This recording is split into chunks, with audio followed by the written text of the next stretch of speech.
Hey, it's Richie Birkenhead of Into Another and Underdog, and you're listening to the Nothing Shocking podcast.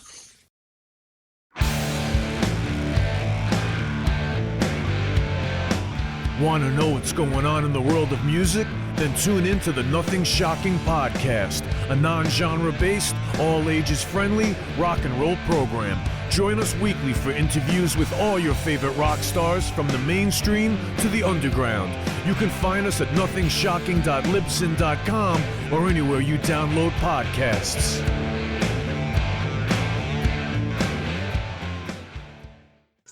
We're putting the band back together. The numbers all go to 11. I'm talking about bands that rock. Led Zeppelin. What about Sabbath? AC/DC. Motorhead. Does that mean it's louder? Is it any louder? Well, it's one louder, isn't it? We're not worthy! We're not worthy! Why don't you just make 10 louder and make 10 be the top number and make that a little louder? These go to 11. I get up off the ground and raise my head. Days like this, think I should be dead. One for Satan, two for me. Let's cheat the devil, it's fun, don't you agree? Welcome to the Nothing Shocking podcast. I'm your co-host, Jeff Untied, and with me in Dog Bowl Studio is Coach Nez. You can find the Nothing Shocking podcast on Libsyn or any podcatchers. Like our Facebook page or follow us on X at No Shock Pod. You can also find the Nothing Shocking podcast on Rock Rage Radio every Sunday morning at 7 a.m. Central Time. Our sponsor is Big Strix Vinyl Records and Sports Cards, located in Rock Island, Illinois. New, vintage, and previously owned. You can find it at Big Strix. We'd like to thank the Hong Kong Sleepover for allowing us to use their music for our intro and bumper ending. Tonight's guest is Richie Birkenhead of Into Another and Underdog. Just a conversation about his past endeavors and everything that he's got going on and had going on. Let's get to that interview. All right, good night. Good night.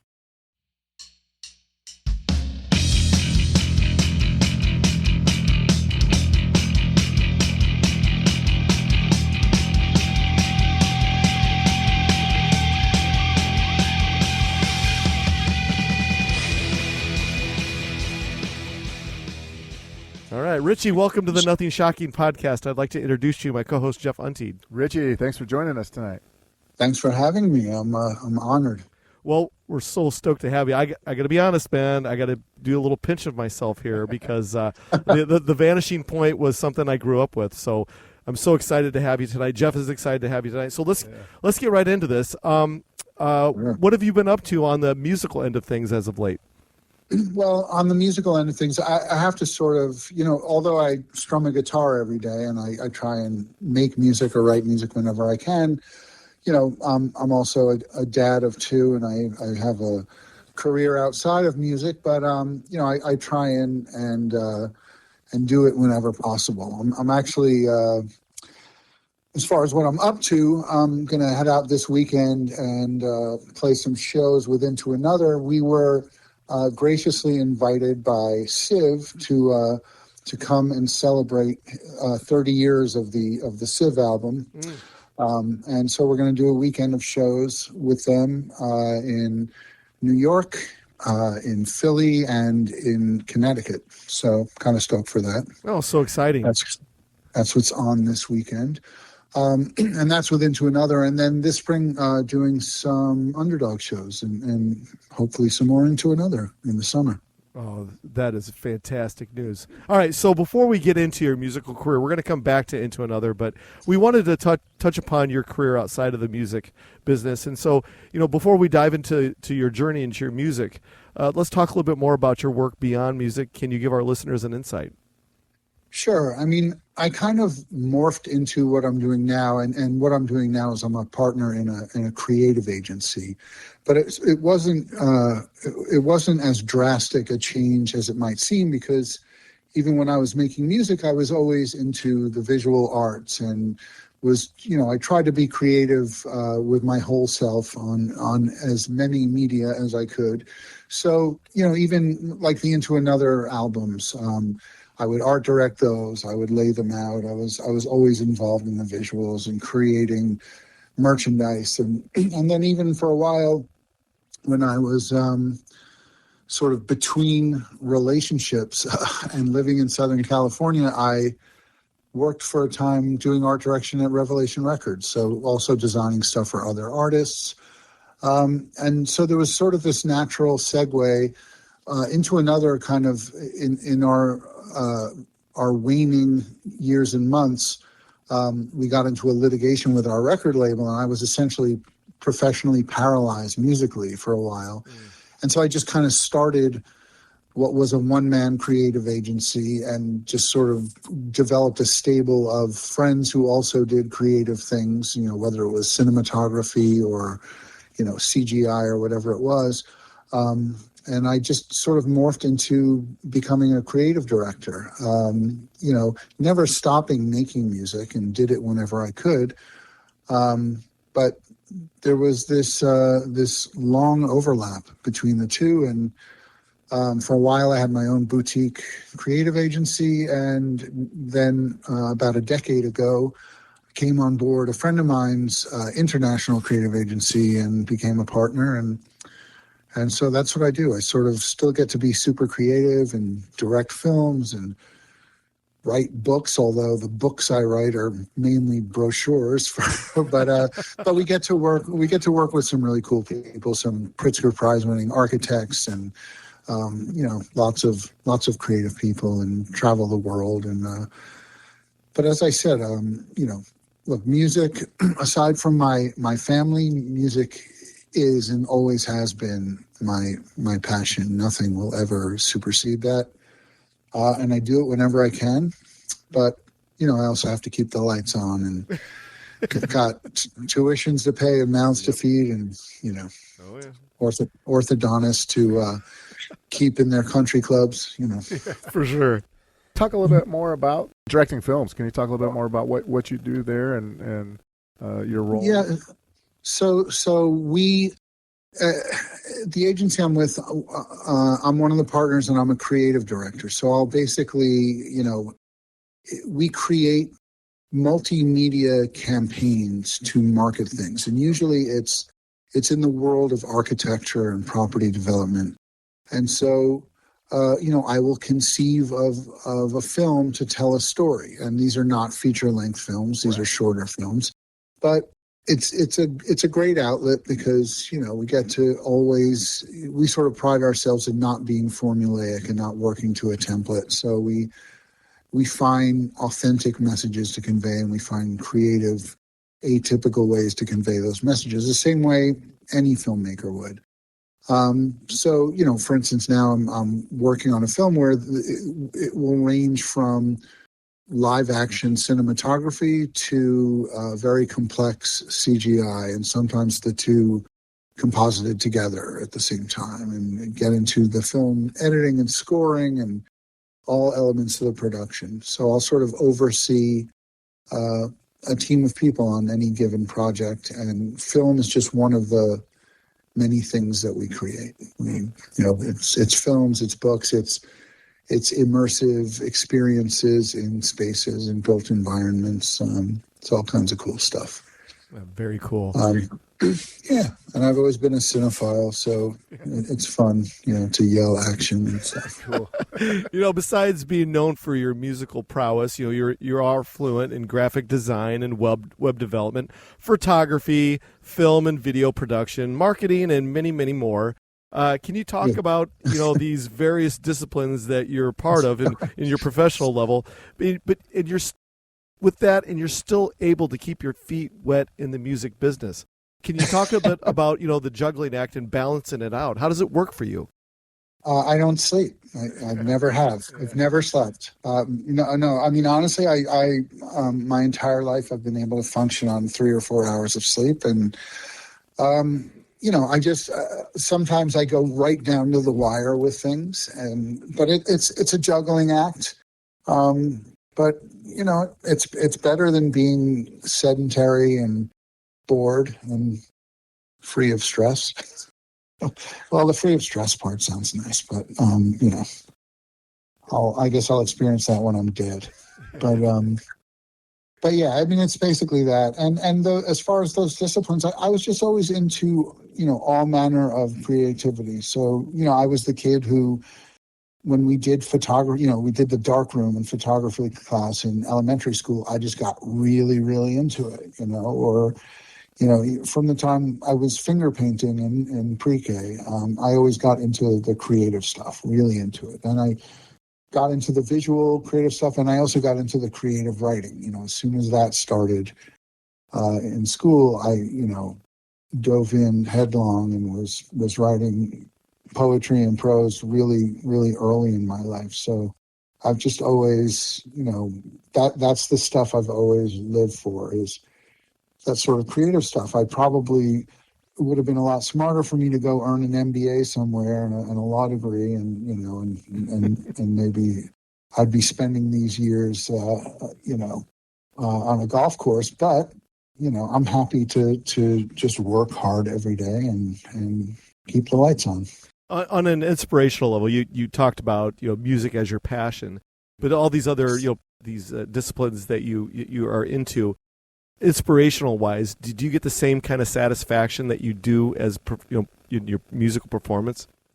No, to be honest. I mean, although and it's also because what I'm doing is not, I'm not Stanley Kubrick, and I'm not making great works of cinema that are going to change people's lives, but for me, because nothing's more magical than music to me. I mean, except maybe dogs, but music and dogs. But I've experienced euphoria making music, that moments of absolute, ecstasy and euphoria making music, and a whole range of other feelings, including some very dark ones. But nothing has moved me like music. No other medium, and nothing that I've ever created has been as cathartic or as moving as music for me.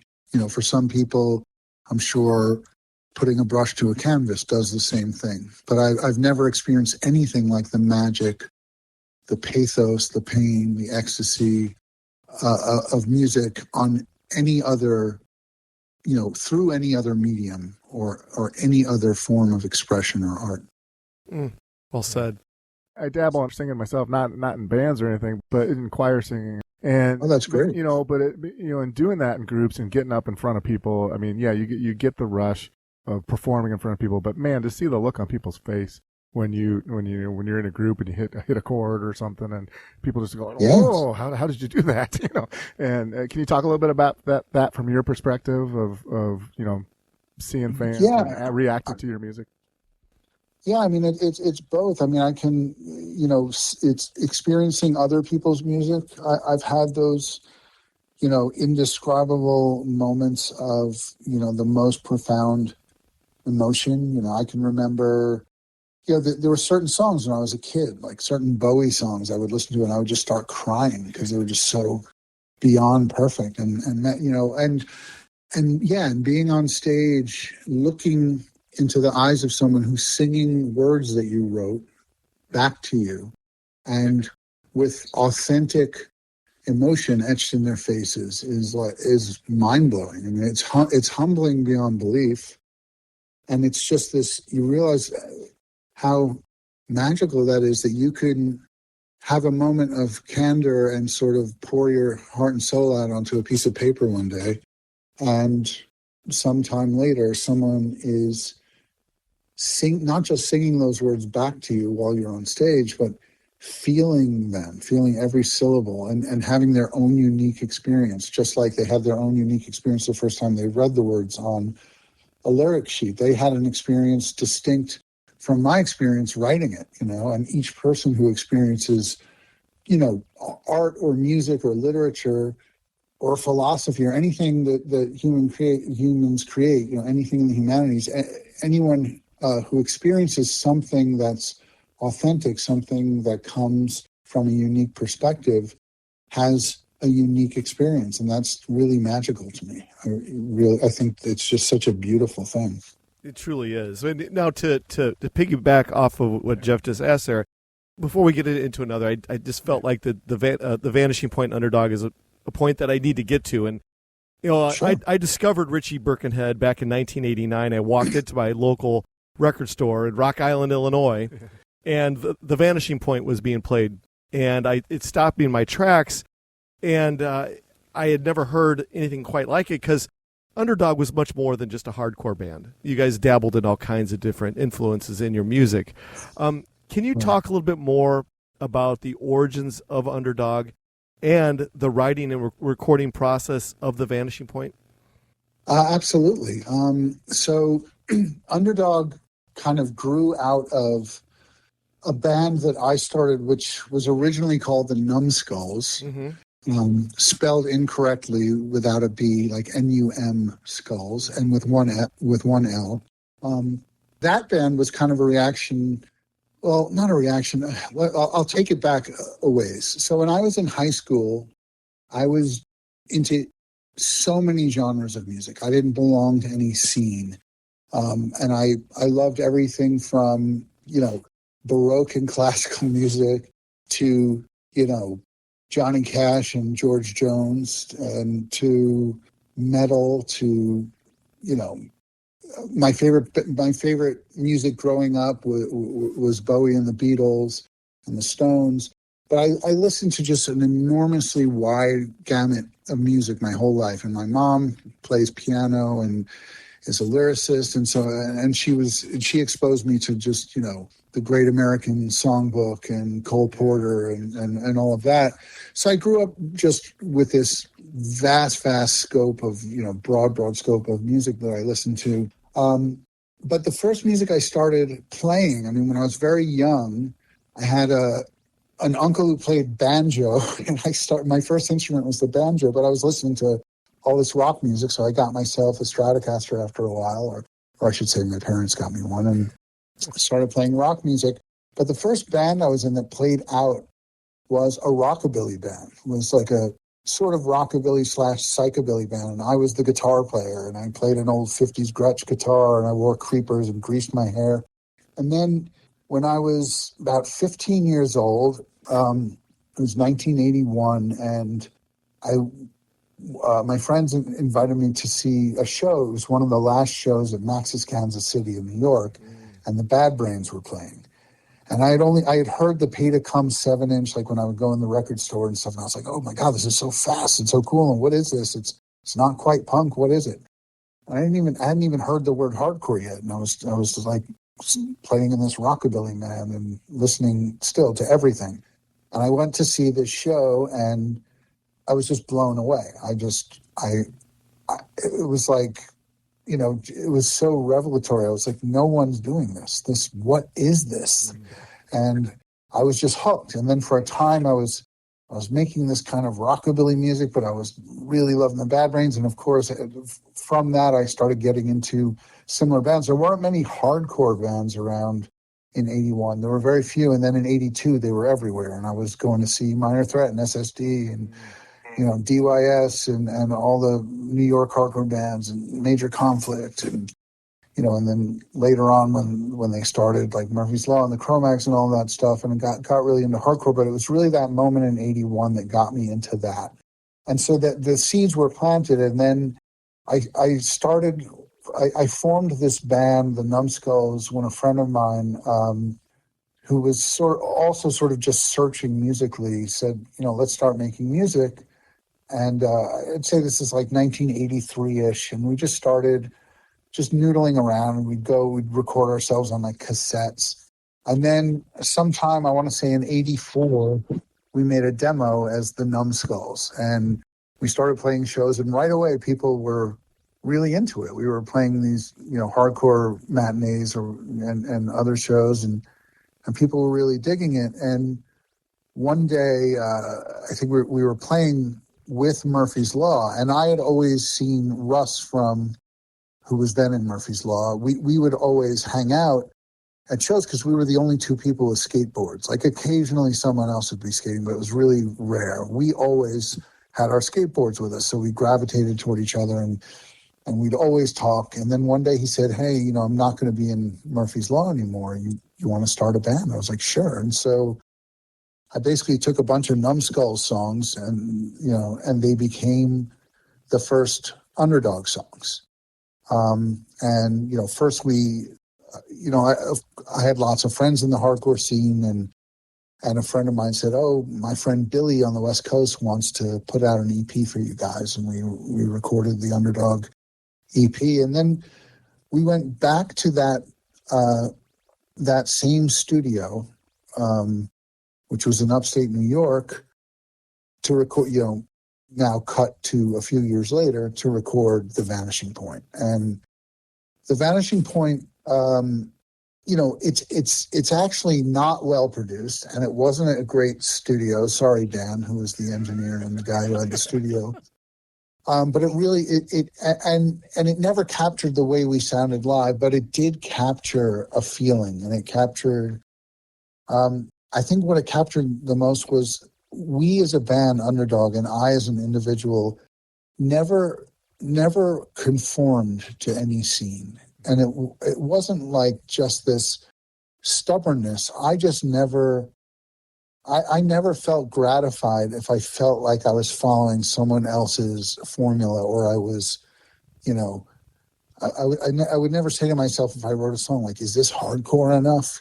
Is this, I would just, whatever influences were playing in my head, if it was like roots reggae, and that's what I was sitting on my bed strumming my guitar and playing like a little, upstroke 2 and 4 reggae thing on the guitar, then it would turn into a song that had those influences. So it was just, nothing was preconceived to make anyone else happy, or to check any boxes to make sure we fit inside a scene. So we were always on the fringes. And sometimes I took that whole, refusing to conform to anything. Sometimes I took it to places to my detriment in a way, in hindsight, meaning that, like, my friend Jordan started a label called Revelation. And I was just like, oh, all the hardcore bands want to be on Revelation? Well, I don't, and I won't. And even though Jordan's one of my best friends, and we would have probably done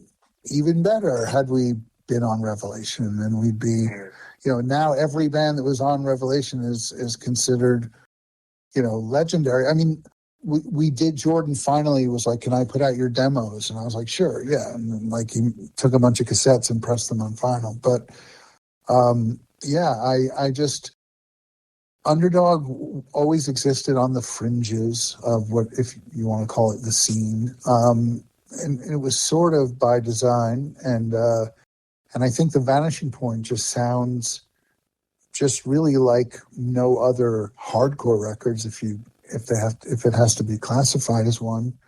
And I think that's what that album captured. It was low production value, but it didn't capture the live sound, but it captured the feeling and captured the spirit. Absolutely. All right. Well, I guess talked a little bit more about Underdog's live performances. How many shows were you doing at that time? And can you talk a little bit about this Sure. I mean, we played a lot from 85 to 87. And then in 87, I had asked my friend, John Purcell, he needed a place to live. And I asked him to come live in my apartment, be my roommate. And during that time, we were hanging out a lot, talking a lot. We were good friends. And he just said, hey, you want to play in Youth of Today? I think I had made a quip about, like, missing playing guitar, because the first band I was in, I was the guitar player. And I had this Les Paul sitting around, and he's like, you want to be in Youth of Today? I was like, great. And I thought in my head, oh, I could play guitar in Youth of Today and sing for Underdog, but it did not go over well with my bandmates in Underdog at all. And I tried really hard to remain in both. I recorded the first album with Youth of Today, Break Down the Walls, wrote even a couple of little bits on some songs, and went and toured with them. And basically Underdog they didn't sit around. And a friend of mine and a friend of the other guys in Underdog, Carl, who's no longer with us, took up singing duty in Underdog. And it was really weird that someone else was singing lyrics I wrote. It seemed weird to me at the time, but I guess that's a really common thing. And so for a while, I was basically out of Underdog. And I was touring, you know, I had recorded with and was touring with Youth of Today, you know, definitely for all of the summer of '87, even though I think I recorded with Youth of Today in '86, and the album came out either in '86 or '87. But yeah, by the time I hit the road with them, I was persona non grata for a while at Underdog, band I had created. But after a time, I loved being in Youth of Today. I loved my friends in that band. I loved the scene. But I missed kind of being the disseminator of the message, and I missed it being my message, and not from an ego standpoint, but I didn't have as much gratification artistically or as much of a catharsis playing guitar in a hardcore band. And so I returned, you know, humbly with my tail between my legs, to pun intended, to Underdog. And but then, you know, it wasn't, look, back then a year seemed like an eternity, but Underdog made it part of the way into 1989 and then ceased to be.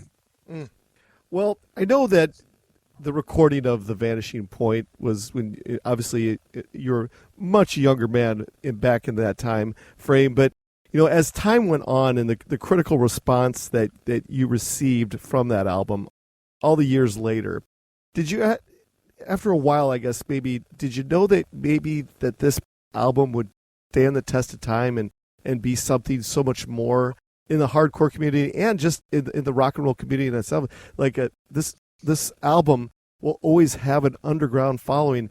It'll be played until the end of days for punk rock fans, rock fans all over the world.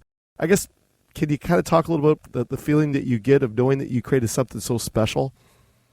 Well, yeah. Well, look, innumerable people have created innumerable special things, and certainly far more beloved things than anything I've created. But it blows my mind. It still does, and that this sort of snapshot of my life and the life of my band, and this moment in time that's preserved, you know, encoded either in the grooves of a vinyl disc or digitally, is something that will be around for generations. It's hard to wrap my head around it. And look, it's true of so many things, and some things disappear, you know, like London After Midnight, but it never ceases to, and it's these moments are few and far between these days, but anytime someone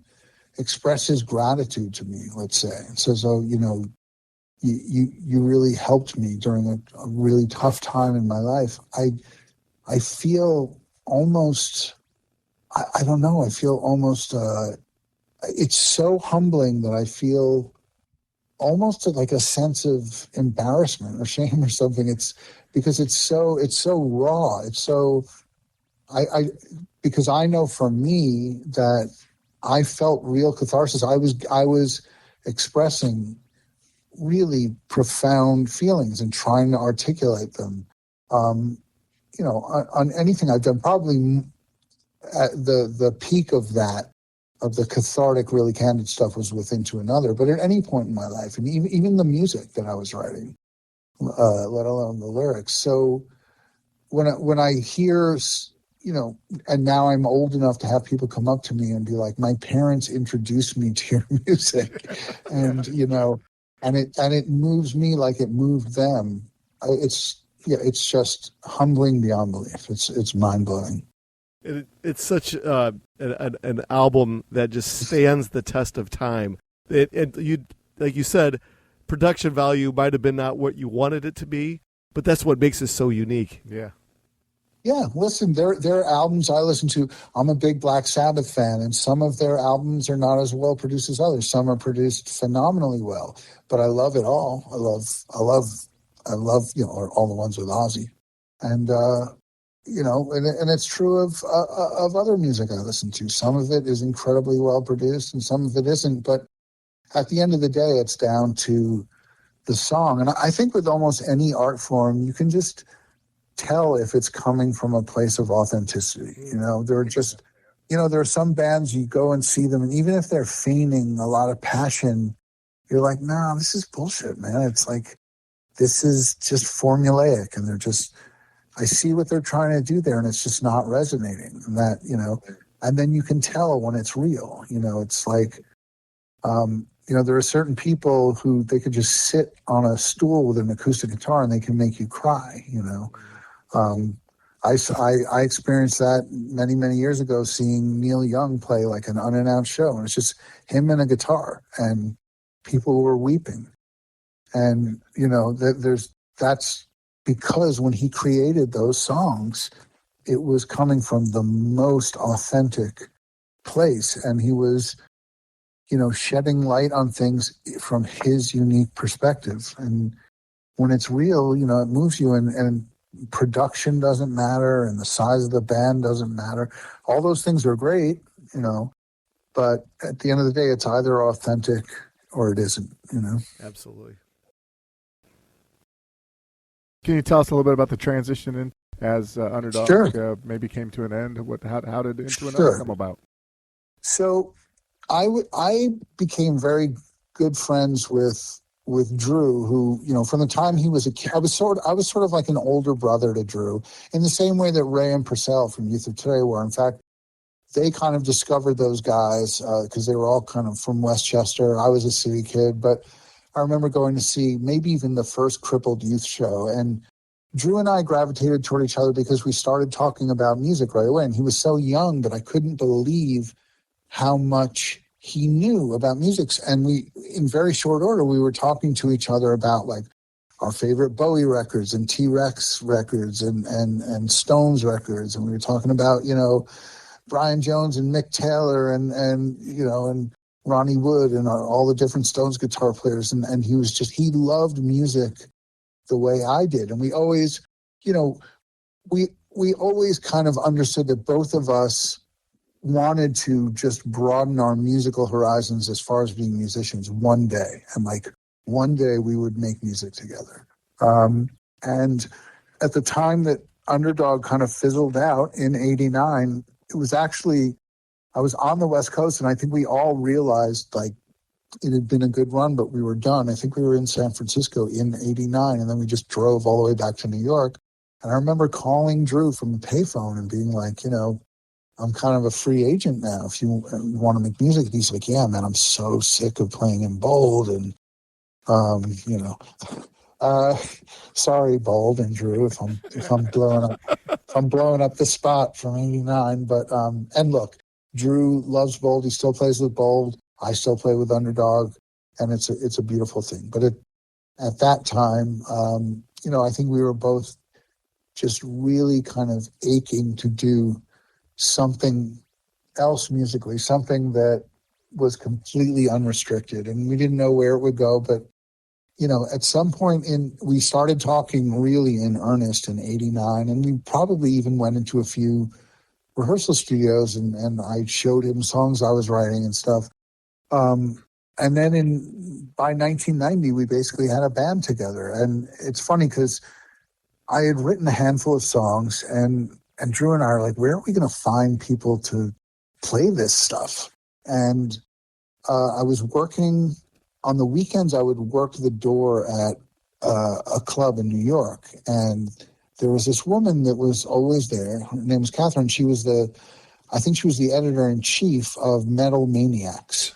And she said, my boyfriend plays guitar. And I was like, really? And I'm thinking, is he some like total Hessian, and so anyway, she's like, yeah, his name's Peter. And I got in touch with him, and Drew and I rented some rehearsal space in Manhattan, and he came in, and Pete walks in with this like long hair and white sneakers and like acid wash jeans. And I was like, oh God, this is going to be a fucking disaster. And, and I was like, he is a Hessian. And first he starts talking with us, and he's like the nicest, loveliest dude ever. And he's just smart as hell and articulate and has a great sense of humor. I'm like, God, this guy's awesome. And I was like, all right, you want to just start making some music and playing some music? And I expected him to be like one of those noodler guys in like one of the guitar shops on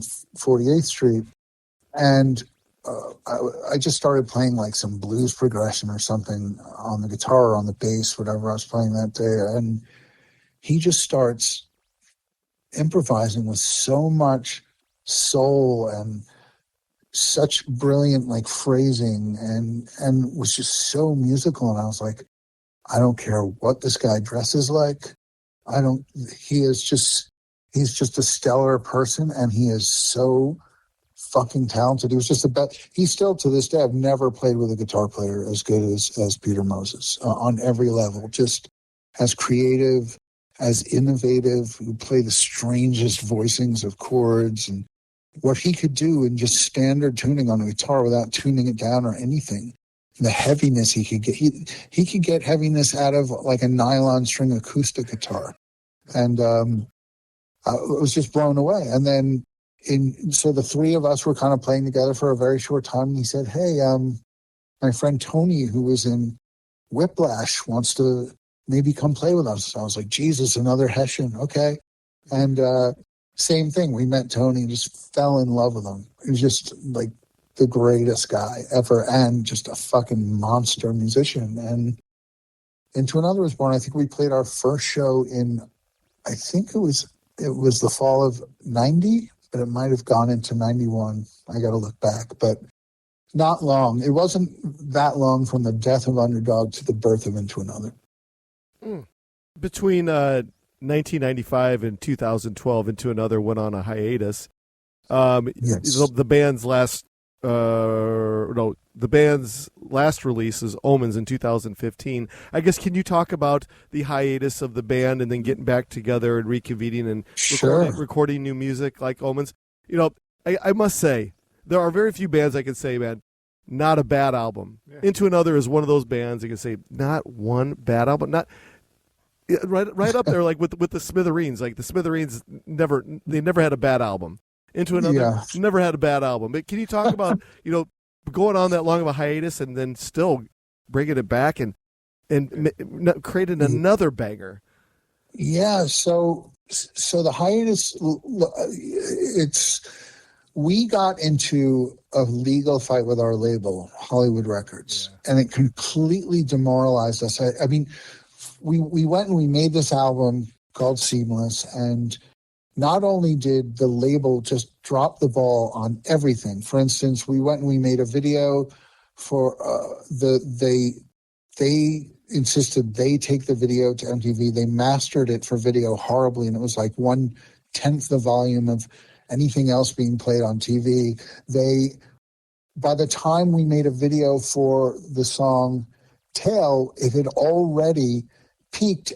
It was added to every college station. It actually charted. We got to number 39 on like some format at Billboard, and yet there was no video yet. And they gave us money to make that video many months after it had already peaked at radio. And then the album in many first of all, the album, we went on tour. We went on a tour with the Ramones and White Zombie. We were playing arenas, and our CD still wasn't being distributed. They were between distributors. So people would line up and say, we love your music, but we can't find it anywhere. A friend of mine, made a tape of like a promotional release, and our CD was not in the stores, and we were touring. So they screwed everything up. We went to Europe, and they were selling our artwork in a jewel box, but the CD inside the jewel box, even though it was screened and said Into Another Seamless, was some British like trance electronic music. Oh no! Yeah. Like stuff of nightmares. Yeah. So we sued them. We got into this long, very ugly litigation, and they're Disney, and they basically said, we'll keep you in litigation until you're all impoverished and old and gray. And it was really demoralizing. And I was living in LA at the time. We had just gone and I'd spent many, many months in London making an album that would never even come out, and they deleted it from their catalog but wouldn't give us the rights to it and wouldn't let us do a final mix of it. And, it's just, I think as a band, we were just all so collectively depressed that we just kind of fell apart. And people had to, because of this long litigation and not being able to play, I was doing my creative agency thing, and everyone was just doing what they could to survive. And in 2002, Tony, our bass player, died. And I thought at that point, well, then, Into Another's just never, ever going to exist again because everyone's irreplaceable in this band. That's how it felt. And cut to 2012, and I've sort of, Drew and I remained very close, but kind of lost track of Peter. And in 2012, Jordan Cooper calls me up and says, hey, I'm going to do a Revelation anniversary celebration, and do you think you could get Into Another back together? I said, well, Tony is gone. He said, I know, but maybe you guys can find someone to play bass. And I was like, at first I thought, I can't. And then Drew and I started talking, and we're like, you know what, let's do it. And I was like, let's call Peter. So I called the last number I had for Peter, and it was just disconnected, and there was no forwarding number, no information. So then I get on the internet, I'm trying to find him. I'm like, Jesus, this guy, I can't fucking find him. And so we start putting feelers out. We tried everything. I even looked at some of those services online. You pay money for a background check and a last known address. And I got some last known addresses and some phone numbers, and none of them led anywhere. I'm like, holy shit, this guy's like in the CIA. Like, what the fuck? And, we're just like, we can't do it. And then Jordan says, hey, my friend Chris Lisk is going to call you. And so I said, all right, fine. And this guy calls me, and he says, and we're now good friends, and he says, hey, I know some guys who they love Into Another, and they can play your songs. And one guy plays bass, one guy plays guitar. And I was like, well, we have a guitar player, but I can't find him. And but I was like, I don't know if anyone can really play this stuff, to be honest. And I'm not saying that in like a dicky way. It's just, we were all such unorthodox musicians with our own approach. And he's like, just, they're really brilliant. And so I get this email with a password protected YouTube link, and I enter the password, and it's a video, two guys standing in a studio, a bass player and a guitar player. And in the background, you can hear, Into Another recording playing, and they start playing along with it, and they're absolutely nailing it. Like every single thing, every guitar lead, every bass run, just nailing it. And I was like, what the fuck? This is incredible. And so I said to Jordan, I was like, if we can get together with these guys and rehearse for a while, yeah, let's do it. You can announce that we're on the show. And Jordan, I want to say within 30 minutes of Jordan just saying, hey, Into Another is on the bill, maybe even just saying that on Facebook or something, because this is, the phone rings, and it's Peter Moses. He's calling me. Hey, man, I hear Into Another's playing without me. I was like, Pete, I tried fucking everything to find you. And I'm like, you know what? These guys are like bringing us back together. And I said, Pete, can we all get together and play? Because this guy can play all of Tony's bass stuff. And like, these guys are really the reason we're even talking about getting back together right now. And Peter was like, okay, I guess. And you could tell he felt a little, and I would too. He felt a little weird about it. And I said, Pete, if you're not into this, I absolutely defer to you. We can totally can this thing, or we could ask Brian to step down. I'm sure he'd be, totally cool with that. These guys are actually fans. And we all got in a room to play. And first of all, everyone just got on so well. Like these guys were great guys, and they've since become really, really dear friends. But Peter and Brian played together beautifully, and like Brian kind of let Peter shine and like have all his moments, but really augmented everything, and it just sounded phenomenal. It sounded almost like we had never. It felt like Into Another had never stopped, and this was just the natural progression of things. And it was kind of like, of course, we all wish we could have gotten all those years back, and who knows what could have been. But when we played, even in just a rehearsal room, it just felt like we hadn't lost a step at all. So, yeah. And then, 3 years later, when we recorded that EP, that 5-song EP, Omens, that we just thought, the one thing we never quite did with Into Another was kind of capture the energy of a live performance. So we were like, why don't we just record this, all of us playing at once? And then we realized there'd be so much bleed in the vocal mic that we could do it, but then I would redo the vocals, separately. I would sing with the band, and then I would just go in right afterward, just cut vocals over what we had just recorded. But it's essentially a live recording. It's the whole band playing together in a room with like cabinets in the bathroom and with like gym mats piled up, and do as much as we could do to mitigate bleed.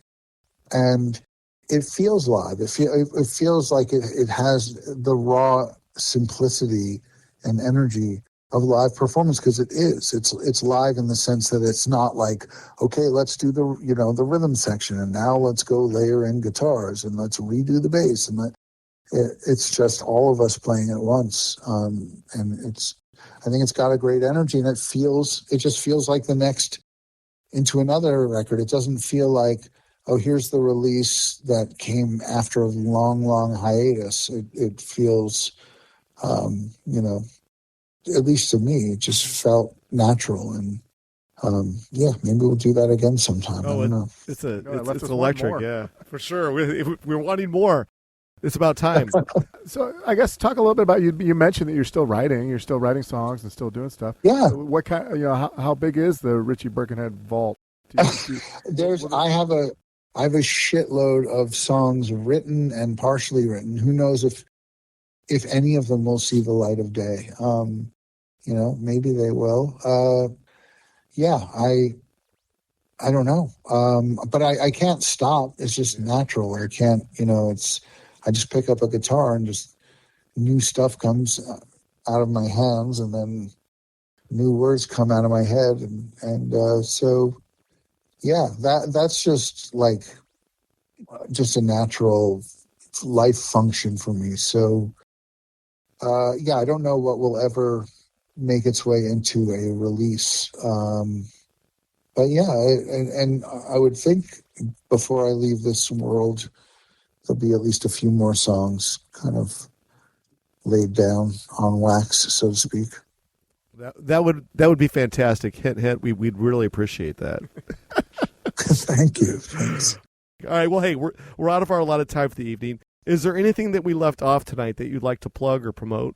No, not a thing. You guys are amazing, and I'm grateful that you made time for me. Well, we're so glad that we could make this happen, because, like I said, man, I'm talking to the guy that I walked into the record store and heard the Vanishing Point played. I was like, what is this? This is something I've never heard before. And I finally get to interview the singer for this. So it's been fantastic. And like I said, Jeff and I have done oodles and oodles of interviews, and it's guys like you that I started listening to when I was 16, 17 years old, and I finally get to interview, and it's like a dream come true. So wow. It's a blessing, man. Life is crazy, and thank you. That's very, very kind of you to say. Oh, absolutely. So this is how things are going to work out. Jeff is the editing wizard, and he'll get all the boogers cleaned up. And we'll send you the link as soon as it's ready to go. And please share it wherever you possibly can. And we'll share it on all of our socials. And it'll be broadcasted on Rock Rage Radio Sunday morning. It would be 8 a.m. Eastern Time. It'll be broadcasted on there. So thank you so much. Yeah, thanks, Richie.